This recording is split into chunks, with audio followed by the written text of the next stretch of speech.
A batalha cósmica entre o bem e o mal é a batalha do Senhor. Portanto, ele é o guerreiro.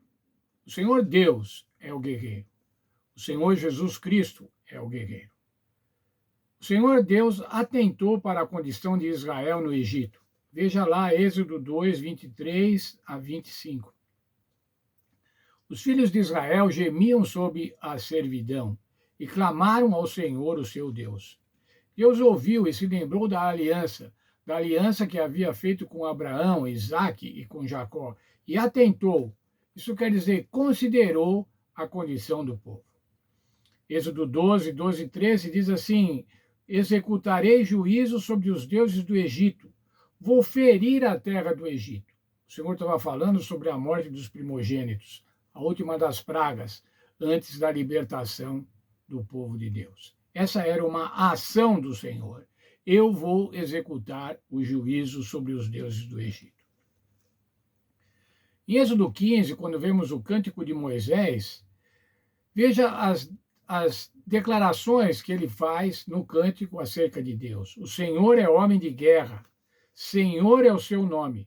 O Senhor despedaça o inimigo, e havia feito isso com o exército do faraó. Quem é como ele entre os deuses? Durante sua longa permanência no Egito, os israelitas se esqueceram do verdadeiro Deus adorado por seus antepassados. Como muitos episódios de suas viagens pelo deserto demonstraram, o conhecimento que eles tinham de Deus de Abraão, Isaque e Jacó desapareceu e acabaram misturando elementos pagãos em suas práticas religiosas. Sobre a opressão dos egípcios, eles clamaram ao Senhor e no momento certo ele interveio ao seu favor. No final, de quem era a batalha? De quem era a batalha entre Moisés e Faraó? Entre Israel e o Egito. O conflito descrito nos primeiros 12 capítulos de Êxodo foi maior do que uma simples luta pelo poder entre Moisés e o Faraó.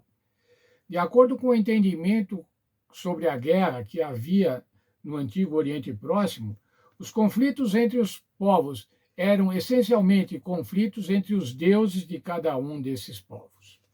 Êxodo 12, 12 declara que o Senhor executou o juízo não apenas sobre Faraó, mas sobre todos os deuses do Egito, que na verdade eram demônios poderosos atuando atrás do poder opressivo e do sistema social injusto do Egito.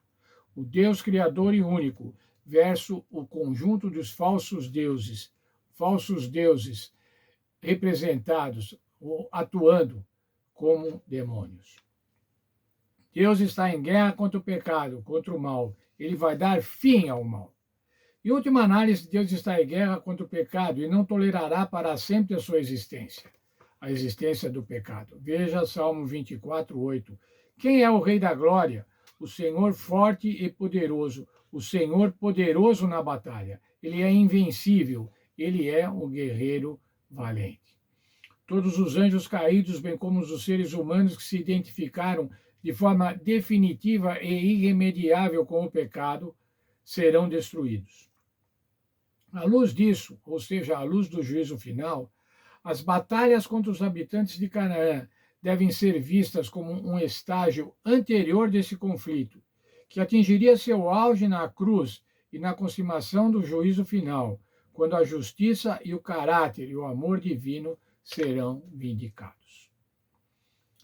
O conceito da destruição total dos cananeus deve ser entendido com base da visão bíblica do mundo, segundo o qual Deus está envolvido em um conflito cósmico contra os agentes do mal no universo. É o conflito de Deus, é o conflito cósmico no universo. O que está em jogo, em última análise, é a reputação de Deus em seu caráter. Qual foi o motivo da rebelião? O Satanás acusou Deus de ser injusto, acusou Deus de ser cruel, acusou o caráter de Deus, criou calúnia sobre o caráter de Deus. E é esse o conflito. Esse conflito sobre o caráter de Deus é que vai ser resolvido no juízo final. As batalhas do povo de Deus ao longo da história e as intervenções divinas em favor do seu povo se constituem em preliminares da grande batalha final, a eliminação do mal e de seus agentes. Assim que devemos ver, irmãos, as batalhas do povo de Israel, as nossas batalhas hoje, elas são preliminares da batalha final, da batalha do juízo final, quando Satanás, seus anjos e os seus seguidores serão finalmente destruídos. Uma vez que o pecado entrou na existência humana, não há terreno neutro. Todos estão ou do lado de Deus ou do lado do mal. Portanto, à luz dessa verdade, a eliminação dos cananeus deve ser vista como uma prévia do juízo final. Nós, irmãos, estamos nesse mundo, e nesse mundo só há duas posições. Uma posição ao lado de Deus e a outra posição antagônica, conflitante, a posição do adversário de Deus. Em qual posição nós vamos ficar? A Bíblia nos dá, irmãos, todos os indícios, todas as seguranças para que a gente fique do lado do Senhor Deus, para que a gente fique do lado do Senhor, que é o guerreiro invencível, como eu vi aqui, o guerreiro valente, aquele que vai vencer essa batalha. Como eu já disse, já venceu essa batalha. Faltam ainda alguns poucos anos para ele implantar de uma maneira cabal essa vitória, a vitória do bem sobre o mal, a vitória do Senhor Jesus Cristo sobre Satanás.